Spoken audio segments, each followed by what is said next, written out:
If I could travel back in time, I would destroy the internet. Now, that would mean that I wouldn't be here talking to you and you wouldn't be here listening or watching my video, but it really would be for the good of humanity, because the internet has destroyed our ability to act as civil and normal human beings. Now, I don't normally make these types of videos. I really don't. I don't even really want to.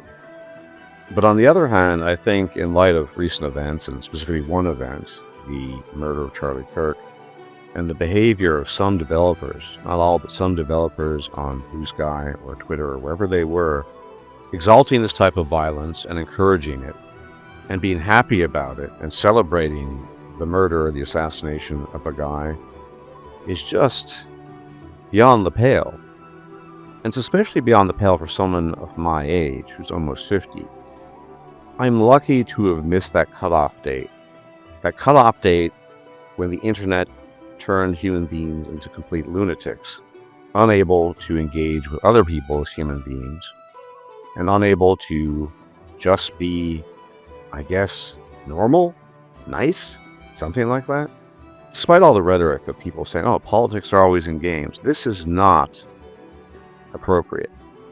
You can have an opinion about something, sure, but if you're working for a company and you express an untoward opinion, and untoward is a euphemism here, about something, you can expect that you might get fired. And indeed, this developer of the Ghost of Yote, who made some very appalling comments about the assassination of Charlie Kirk, has been fired, it seems. But it just has to stop. It has to stop. There are a couple of issues going on here, I think. One is the issue of just the absolute degeneration of our sense of engagement with other human beings due to the internet. It's too far gone. We're never going to recover. That's why if I could go back in time, I would destroy the internet. Those of you who are older like me will remember a time before the internet where people did not behave this way. It's not to say we didn't have this potential. We always did. It always lurked within us, but it's just too far gone. But most importantly, games. I remember a time when games were about games, and gaming was about gaming, and developers were just people whose job it was to make games. But increasingly, there seem to be many developers who believe it's their duty, their obligation, and actually, I think, their enjoyment to spread their particular political message, inclinations, whatever. Personally, left, right, pink, polka dot, striped, blue, green, whatever you are, I don't care. But if you're a developer, you owe it to yourself to retain your job and the customer base to keep your goddamn mouth shut about certain things.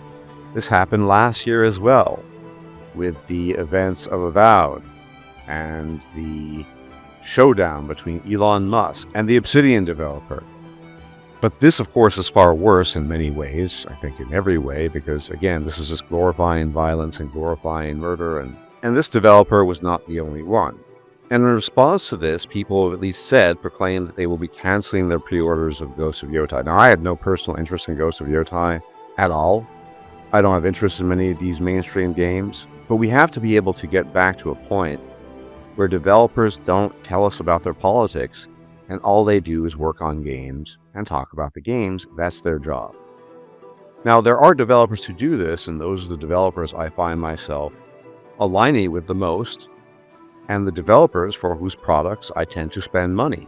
Larian is a good example, Owlcat is a good example, but increasingly these examples of developers who just develop games, and then inasmuch as they have communication and discourse and intercourse with the rest of the world, they only talk about the games they're working on.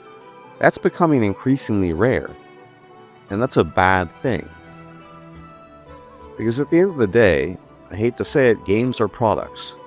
They are, in many ways, a work of art too, but they're products. Most of us, and I think I speak for many people, we don't want to know about your goddamn politics. Whether you're some obsessed Christian conservative that wants to preach to everyone about salvation and how Christ is going to save you, I don't want to hear it. Or some deranged far-left person who wants to tell me and everyone else how they're fascist. I don't want to hear that either. I'm sick to death of politics in games. I don't want anything to do with it. I don't want to hear about it. And the space is getting smaller and smaller where you can just hang out and talk about games and chill and not think about all this bullshit out there. Again, the internet has completely deranged us. There's no turning back from this. All we can do ultimately is hope that the developers who've understood the formula of success, which is to make good games and don't tell us about your goddamn politics in the process, we hope that that formula continues and that more developers catch on to that. To quote the infamous meme, it's all so tiresome. And it really is. I'm so tired and weary of all of this. And luckily for me, I guess, I was not interested in any of the games these developers were working on. In the case of Avowed, I was obviously very torn. I'm very interested in the Pillars of Eternity universe, but Matt Hansen and company obviously made things difficult and made things even worse for Avowed than they otherwise would have been. As I've said many times, I did not and I do not recommend Avowed, despite me enjoying aspects of the game. Whilst I don't hope for a turnaround in terms of people becoming less polarized and less political, it's way too far gone for that. It's permanent. The damage is done. It's going to get worse and worse, 100%. I think we can hope that there are some developers out there, as well as publishers, one can only hope, that are not going to vocalize their politics to us, and then are not going to engage in what I think is shameful behavior, glorifying murder, glorifying violence online. Now, as I said, luckily, this one developer was sacked, and I hope that more and more big publishers, such as Sony and others, realize that they need to keep their animals on a leash. After all, these are animals at the end of the day. This behavior does not comport with the expectation of what one ought to be as a human being in a polite society. Keep them on a leash or fire them. Pretty simple. This idea that we can always avoid talking about politics in games, I don't enjoy it. And just stick to games. Wouldn't that be nice? It would be. The problem is, the gaming industry itself makes it very, very difficult to look at, for example, Dragon Age The Veilguard, and to have no political commentary on it whatsoever, because the obvious political intentions behind the game, which indeed helped to lead to the ruination of that game and the entire Dragon Age IP, it's simply not possible. It's not plausible. I think we really are at a turning point. But as I said, there is a small sliver of hope. The studios who understand the nature of the market, which is make good games and shut the hell up about your politics, we don't want to hear about it, they're the ones that are going to win.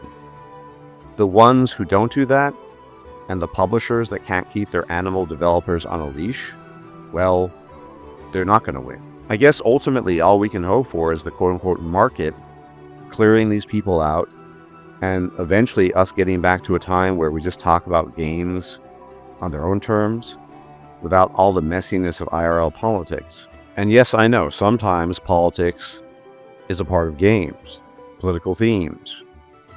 As I've said a million times, it is usually, when it's good, encapsulated within the context and the frameworks of the fictional setting and not directly lifted from our reality to the game, extrapolated 1-to-1.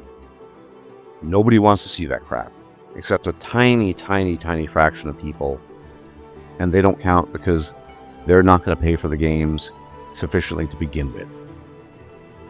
So, yeah, we've really reached a turning point. And as I've said, I am just sick and tired of it, as I am sure you are. We just want games, and I'm all for talking about the internal politics of fictional settings. We don't need these developers to tell us about what they think about the world or their politics. Tell us about the games, the stories in the games, the technical difficulties, whatever it might be. We don't want to hear about your goddamn politics. The world is miserable enough without adding even more misery to our favorite hobby. But in any event, as always, thank you for tuning in. And if you like my content, if you like my takes, you can leave a like, comment, share, and subscribe. It's much appreciated, as it really helps out the channel. You take care, maybe enjoy some games, and I'll check you out the next time.